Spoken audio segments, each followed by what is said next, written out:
It's a big day at one of America's last great manufacturers, Boeing. Is this a great day or what? Today, the most daring, anticipated, and scrutinized airplane in commercial aviation history, the Boeing 787 Dreamliner, is finally being delivered. We made it. We made it. Thank you for waiting for this day. This long-awaited milestone comes after nearly a decade of development, billions of dollars in overruns, and 3 years of agonizing delays. No wonder Boeing executives look relieved. There is no amount of rain in the world that can make this not the most fun day of the year. This is going to be an airplane that's going to change the world. Boeing promised a lot with the 787, from cutting-edge technology to comfort to industry-leading fuel economy. If it lives up to expectations, the plane could revolutionize the airline industry and earn Boeing billions of dollars in the process. But if the 787 fails to soar, it would be a corporate disaster. Will the gamble pay off? I'm Phil LeBeau, and this is Dreamliner, inside the world's most anticipated airplane.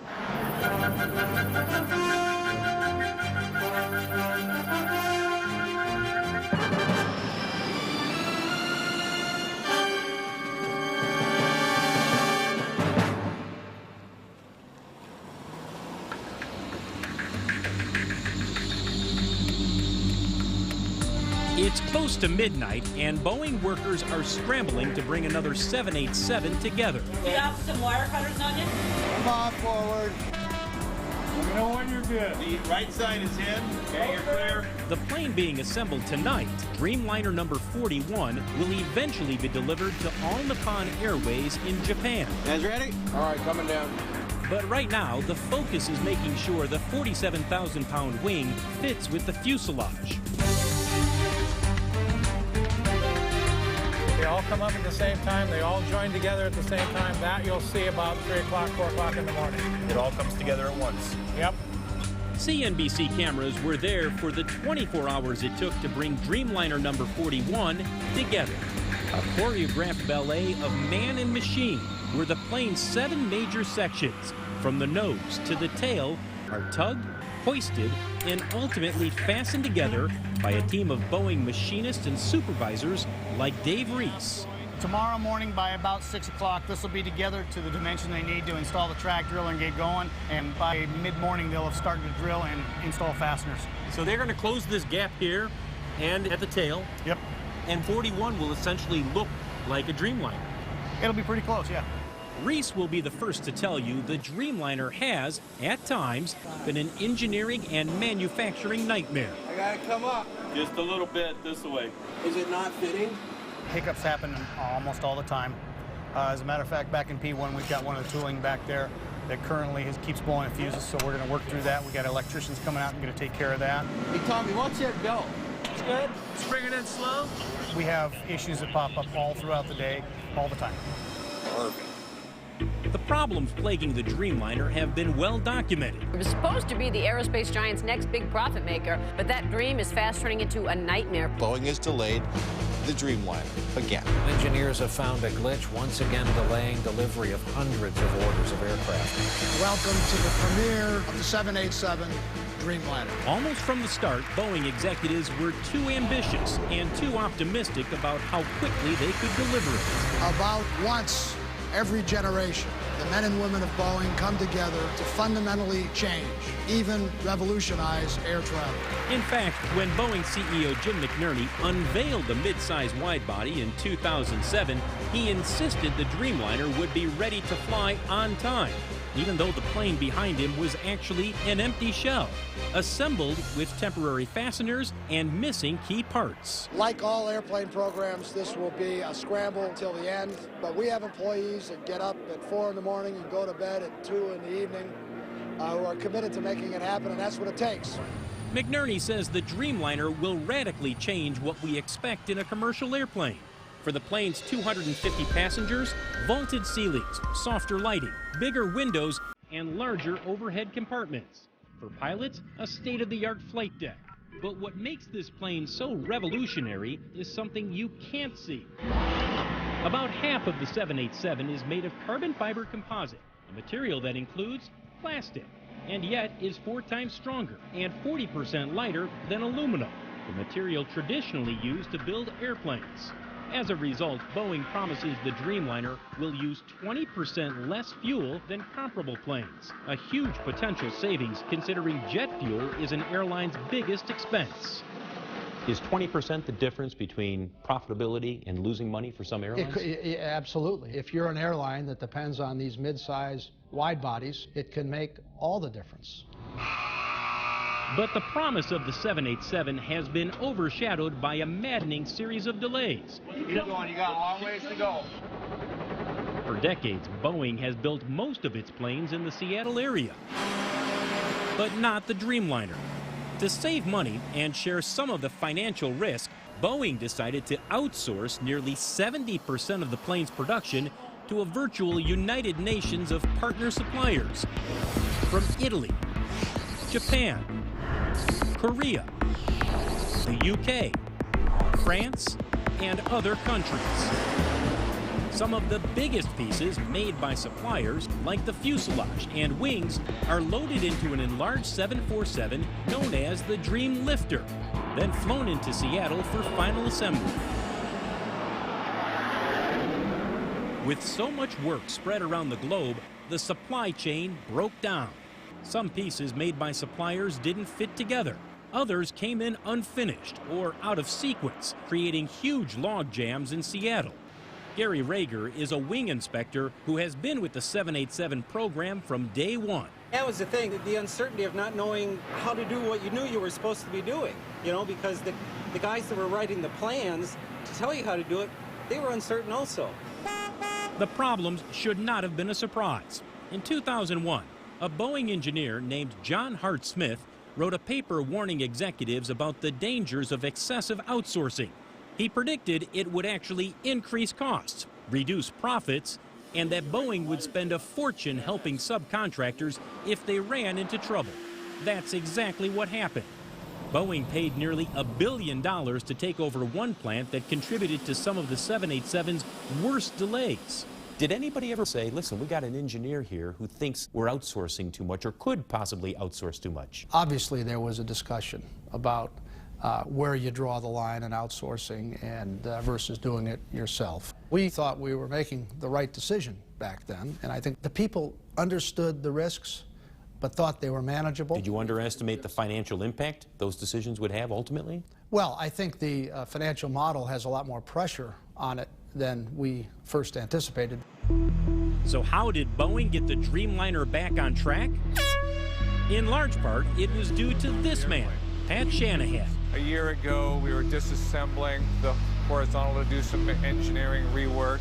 In 2007, the career Boeing executive was given a monumental order: fix the Dreamliner. A year ago, you would have been working on this horizontal stabilizer? Well, we would have been taking it apart. Literally rebuilding it. Rebuilding it. Shanahan's first action: flush out the problems with suppliers. Did you ever stop and say to yourself, this is nuts? This is not how you efficiently build an aircraft. Well, we knew it was inherently inefficient. I mean, we really understand what efficient looks like, and that's the way the supply chain was designed. Did some of our partners not have the capability we needed? In some cases. Some of the biggest problems came from some of the smallest parts, the tens of thousands of fasteners used to hold the plane together. When the wings first arrived from Japan on airplane number 1, you knew you had a fastener that wasn't going to stand because they would paint it red. That told you it was temporary. Almost all the fasteners were red. Some of the suppliers didn't do the proper preparation, so we had to remove thousands and thousands of fasteners and rework the airplane right here. You had to double work. You had to take it out and then double work, put sometimes it back even in. triple work, and I think that's where it was just really frustrating. One problem that threatened to put the entire program on hold had nothing to do with suppliers, a potentially serious structural flaw. During a critical test like this, in which the wings are bent to their most extreme limits, Boeing engineers saw something alarming. Layers of their revolutionary composite material began to pull apart. But after months of study, engineers found a way to reinforce the wing without having to redesign it. We have 2 titanium fittings that we put along a giant rib in order to reinforce the wing and add strength. Okay. And it was as simple as that. As simple as that, but it was key. We didn't have to stop the line. We didn't have to do a major redesign. It could have been a showstopper. The 787 team has seen plenty of potential showstoppers, and they've been costly. It's estimated Boeing has spent between $17 and $23 billion developing and building the Dreamliner. Was it a waste? Not according to Wall Street analyst Heidi Wood. Here's where we need to be fair. We can see the overrun now. We cannot see the brilliance of the plane yet, but I would argue that if we were looking in 2022 and looking backwards, we will probably applaud and say that this is yet again one of the best planes that Boeing has ever designed. So far, 56 customers have ordered more than 800 Dreamliners, the most successful launch of a new commercial plane in Boeing history, and a leg up on its chief rival, Airbus. But some analysts say Boeing will have to sell 1,000 planes before it recoups its investment. Still, Wood insists the 787 will prove to be a lucrative plane for decades to come. The 787 is without a doubt going to be a game changer. Every airline quickly realized what happens if their competitors are flying the 787, what is going to happen to their passengers. That is why there was such a thundering demand for the plane, and it was like dominoes. I know it's raining, but is this cool or what? Boeing executives can smile now. The new plane is finally going into service, but it may be years before Boeing knows if the 787 is a Dreamliner come true. What do you think the 787 has done to Boeing's reputation? Well, it's hurt our reputation. I mean, I think that's the frustrating part about this project. You know, now we have to demonstrate we can build and deliver the airplanes and support them as promised, but it's set us back. Setbacks that don't end with the first flight. Up next, battling public perception. Can one plane really change the way we feel about flying? The airline don't care nothing about you. Lost my luggage. No one's helping me. It's a complete disaster. What the Dreamliner may mean for you when we come back.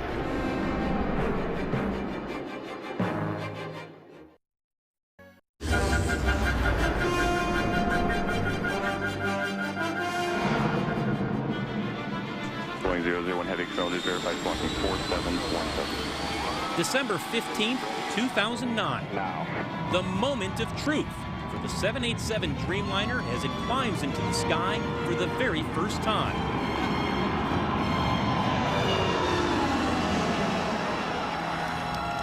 The day is overcast, but the maiden flight is picture perfect to Boeing executives. To see that thing move along was just exciting. And then when it lifted off, it was just fantastic. This is the first of more than 1,000 test flights for the Dreamliner. For the next 20 months, a fleet of 6 will be put through a grueling menu of abuse. From dragging the tail on the ground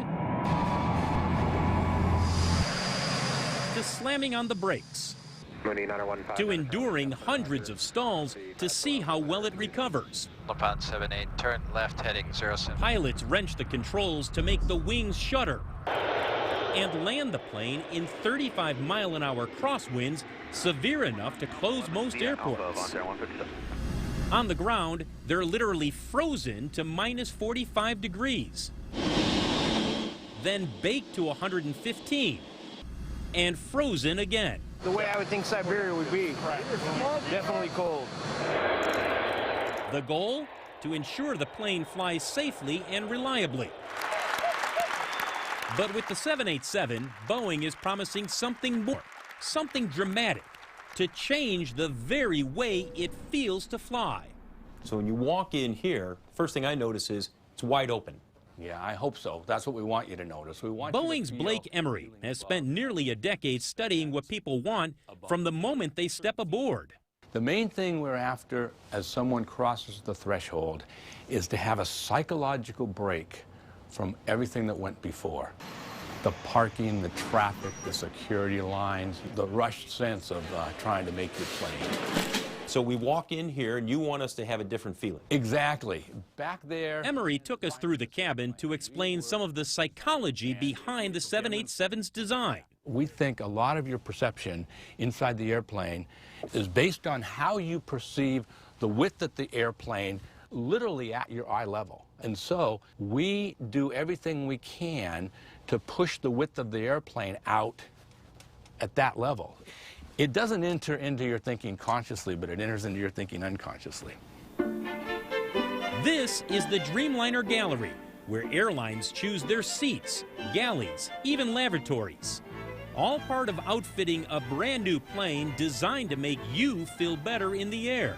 The windows are 65% bigger, intended to give passengers a better view of the horizon. Forget the plastic shades. These windows dim at the touch of a button. There's soothing, multicolored lighting that gradually adjusts to change the mood on long flights.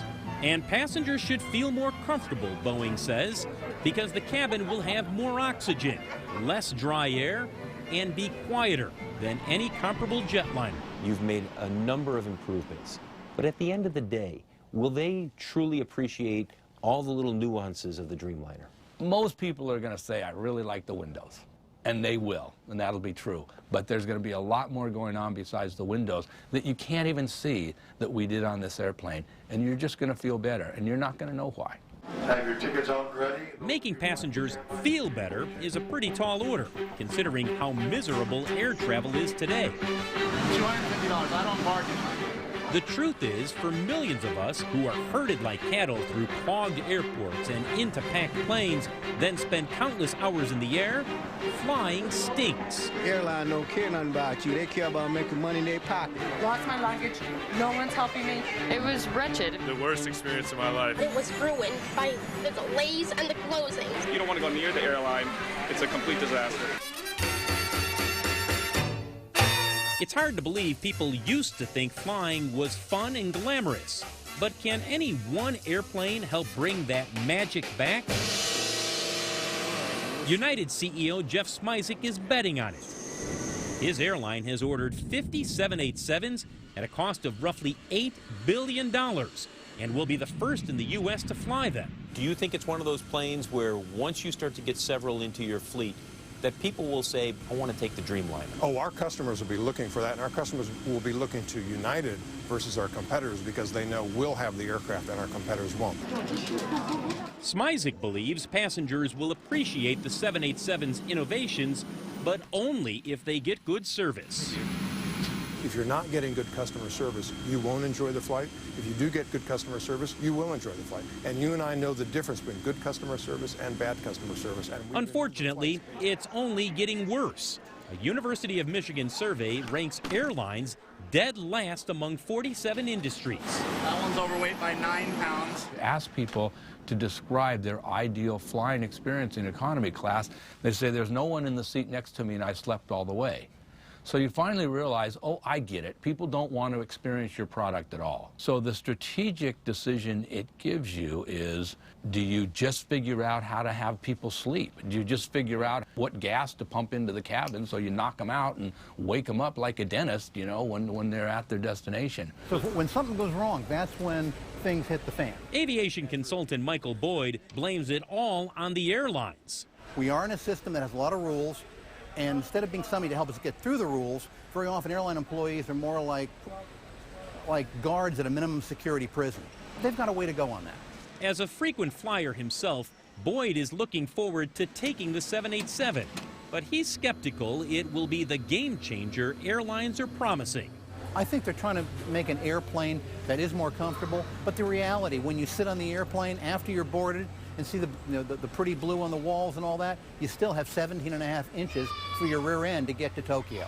That's going to be the bottom line of the whole thing. I mean, it's possible to be in a situation where the seats are so tight together that I don't care how cool I make the bins or the lighting, it's not gonna help. Right. It's just like if a flight attendant treats you bad. Phil, I can't design a window that's going to take care of that. Some of Boeing's newest planes have no windows at all. Up next, a tiny warplane that fights without weapons, or a pilot. When we come back.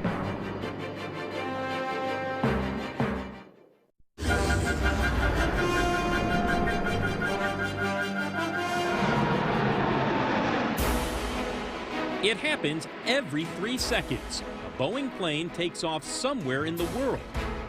At any given moment, nearly 500,000 people are flying in one. But there's another Boeing plane that doesn't carry a single passenger. The Scan Eagle weighs less than a packed suitcase, costs roughly $100,000, and is the new darling of Boeing's $32 billion a year defense division. Some of Boeing's most important defense research is done here in Oregon's Columbia River Gorge, home to a free-spirited defense contractor named Charlie Guthrie. Harebrained ideas come from all corners of the company, and many of those really pan out. Guthrie is Chief Technology Officer at In Situ, the Boeing subsidiary that makes the Scan Eagle. Okay, so commonality, interchangeability, and he spent most of his career developing weapons, but the Scan Eagle doesn't carry any. It's a drone, what the military calls an unmanned aerial vehicle, or UAV. Undetectable at 2,000 feet, it uses video and thermal imaging to track enemy movements and pinpoint weapons they've just used, all while staying aloft for 24 hours at a time. The Scan Eagle, at virtually moments' notices, it can be launched, it can get out to the area that it needs to be.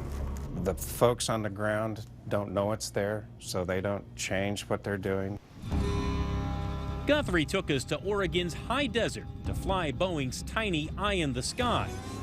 Setting it up takes literally a minute. No tools required, just the tug of a cord. 3, 2, 1. Wow, look at that. The robotic bird is controlled from a mobile command unit as it patrols the sky above us. It's been about 3 minutes since we launched the Scan Eagle, and I can't see it anywhere. And I can't even hear it. But one thing is for sure, the Scan Eagle can see me. The Scan Eagle sees a lot. At any given time, there are nearly 24 of them over hotspots like Iraq, Afghanistan, and Libya. U.S. Navy SEALs used it to help rescue Captain Richard Phillips from Somali pirates in 2009. Thanks, guys. Thank you very much. When you saw that mission take place and you realized the role that Scan Eagle played, what did you think? It was a quiet acknowledgement around the company, and we knew we couldn't talk about it a lot until we were given permission to. And then when you heard that it played out successfully? Oh, it was a celebration here. Boeing has helped the U.S. wage war for nearly a century. B-17s helped cripple Nazi Germany. And 2 B-29s, including the Enola Gay, dropped the atomic bombs that put an end to World War II. In the 60s and 70s, the B-52 carpet-bombed Vietnam. And it's still in service today. With aircraft like the F-15 and F-18 fighter jets, Apache helicopter, and C-17 cargo plane, defense earns fully 1/2 of Boeing's annual revenues. While the bottom line has soared, the company's reputation has taken some big hits. 100 air refueling tankers from Boeing, as a growing scandal over that deal has led to the firing of 2 top Boeing officials. In the late 90s and early 2000s, Boeing's defense division was embroiled in several scandals, all in an attempt to gain financial advantage in major government contracts. It has been the worst, sleaziest ripoff of the taxpayers that I have ever seen in my 21 years here. Nick Schwellenbach is with the Project on Government Oversight, a nonprofit watchdog group. The common theme here is ethical shortcuts, not doing the right thing to get a leg up over your competitors. Like the infamous scandal of 2003, when Boeing won a $20 billion contract to replace Air Force refueling tankers. One of Boeing's top executives essentially bribed one of the Air Force's top procurement officials to steer a large contract their way in exchange for a job with Boeing. A crime that ended with the Air Force official and Boeing CFO in jail. At a high level within the company, there was a message that came down. It's okay to do things without a sense of fair play. And they got busted, and they got busted in a hardcore way. Jim McNerney, CEO since 2005, doesn't deny there were scandals, but he says those days are history. You've been on the board since 2001. You've seen the scandals that have happened. What went wrong? I think people didn't know what the rules were. Now, that's no excuse. And I think that there were some historical ways of behaving that were no longer tolerated in the world that we all found ourselves in 2000, 2001. When I ended up taking over the company, I think the single most important thing on my mind was to make it absolutely clear what behaviors are tolerated and what aren't. Since McNerney took over, Boeing has had no major ethics scandals. And in early 2011, the company won the Air Force tanker contract with a new bid that withstood harsh scrutiny. Welcome news in an era that promises shrinking defense budgets. To face that challenge, Boeing is developing new drones in its secretive St. Louis facility called Phantom Works. There's the Phantom Ray, an unmanned stealth fighter. And the Phantom Eye, a spy plane designed to cruise for 4 days at 65,000 feet. Like the Scan Eagle, they're meant to give Boeing's defense division a lift with new, sometimes unorthodox ideas. Do you have a crazy idea in the past that at the time you thought, that's ridiculous, that'll never work? Probably the first one, and still one of the most important for the company, is the way we picked the airplane out of the air on a rope. When I first saw that, I thought, this'll never work. But it does. The Scan Eagle can be retrieved without a runway, a low-tech breakthrough that makes Guthrie grin. You've seen a lot of things in your career at Boeing, but you get a smile watching this. I spent the majority of my career trying to figure out how to blow stuff up. Did pretty good at it, and this is a whole different career, a whole different look at things, and figuring out how to save lives and guard our troops. Up next, after years of delay, the 787 is finally ready for its debut. But are the airlines? Yeah, I'm seeing a little oil right there. Scrambling to welcome the Dreamliner when we return.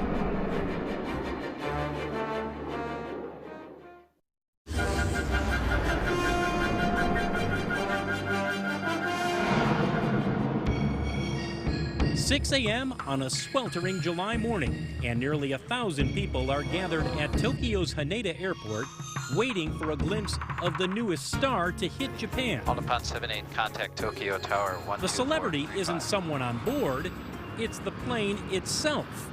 The all-new Boeing 787 Dreamliner, arriving in Japan for the very first time. Welcome to Japan! At the controls, a veteran captain named Masayuki Ishii, who can't believe the crowd waiting for him. After landing, I saw so many people taking a picture for us. I was really touched. I was really moved. This must be a once in my life experience. The scene repeats across Japan, in cities like Osaka and Nagoya. Wherever the plane lands, hundreds cram rooftops and line fences, waiting for hours to greet the new plane. When I grow up, I want to be a pilot. But the Dreamliner isn't here just for show. The plane, at this point still experimental, is here for a week-long, 24-hour-a-day dress rehearsal. All Nippon Airways, or ANA, is the first customer in line waiting to receive the 787. And this is its first chance to put the plane through its paces before Boeing hands over the keys. During this exhaustive tour, ANA will fly in and out of airports around the country and practice servicing the plane around the clock. As Boeing mechanics and engineers share their know-how with the plane's future owners. See, they've already fixed it. You see how this is? The tour is also part photo op. But the smiles and handshakes can't hide the fact the plane is late, 3 years late. ANA was banking on all the customers and fuel savings the plane was supposed to deliver starting back in 2008. That leaves Boeing executive Jim Elbaugh performing some delicate diplomacy with ANA CEO Shinichiro Ito. We acknowledge that we're late on this airplane, and we know that we've had an impact on ANA. And as a result, we've made an accommodation, and we don't discuss the details of any settlement that we might have. Back in 2004, ANA wasn't even sure it wanted the 787. It questioned whether a plane made primarily out of carbon fiber composite could withstand the daily beating. Boeing sales director Joe McAleer recalls an alarming conversation with ANA's chief engineer. He was concerned about what we call ramp rash in the industry, the interaction between baggage carts and catering trucks and sides of airplanes. His main concern was whether the airlines would be able to detect and repair these small dings and dents. ANA is an extraordinarily technically competent airline, and if they weren't going to endorse composites in our new airplane, it's highly unlikely anybody else was. To win over skeptical engineers at ANA, Boeing sent them a piece of carbon fiber composite like this and told them to have at it with a hammer. After repeated attempts, they couldn't even make a dent. It's official. Just a few months later, ANA ordered 50 Dreamliners. The largest launch order in history. Although the sticker price at the time was $120 million each, it's believed ANA received a substantial discount, perhaps as much as 50%. In a way, the 787's arrival in Japan is a homecoming. That's because more than a third of the plane is made here by suppliers like Kawasaki, Fuji, and Mitsubishi Heavy Industries, all part of a complex global supply chain that has threatened to bring the project to its knees. But now that the Dreamliner is finally on its way, there's relief among workers like 33-year-old Tak Kawaguchi. He works at Mitsubishi constructing the 787's wings. There were a lot of skeptics who looked at this idea of building wings in Japan, sending them to the U.S., putting them together. They said, this is a bad idea. Well, I feel that Boeing respects their technology here at Mitsubishi. Now that the Dreamliner is about to be delivered, I expect that the airlines, as well as the passengers, will value this plane and we can prove the assembly process was correct.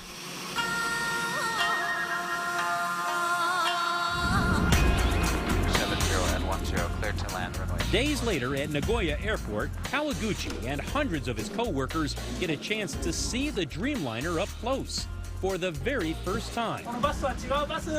It's a moment Kawaguchi's waited years for. And when he finally sees it, he's blown away. Like a proud parent, he delights in every detail, even the lavatory. But the real highlight comes when he finally emerges and walks under one of the wings he helped build. This is the first time to see the real wings with the whole aircraft. And you're proud to be a part of it? Yes, of course. The end of an epic journey from a Seattle drawing board to the skies over Japan, with plenty of turbulence along the way. They need to have loyalty to the workforce because we are the ones that make them great. A long-standing relationship gets tense. We asked for a number of things. The no-strike clause was one of them, and we just couldn't reach an agreement. And workers lose sleep over jobs. We can shut this company down! When Dreamliner returns.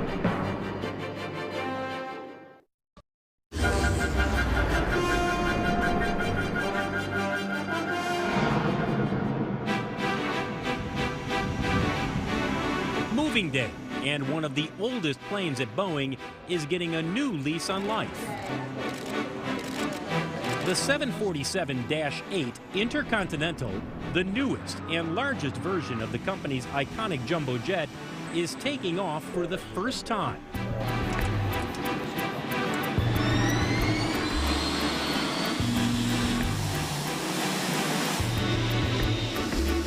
The day is especially sweet for this man, a 90-year-old retired Boeing engineer named Joe Sutter. He was the chief designer of the original 747. Somebody would have told you way back when, 40 years ago, that you'd be out here on a day like this. It's a little hard to imagine a program would last this long, but it started out right and to fit the market, and it still fits the market. And 190, runway 24 right, taxi, route 1. The 747 shows what Boeing excels at. Not just designing planes, but reinventing them. Keeping older models like the 747 modern and profitable.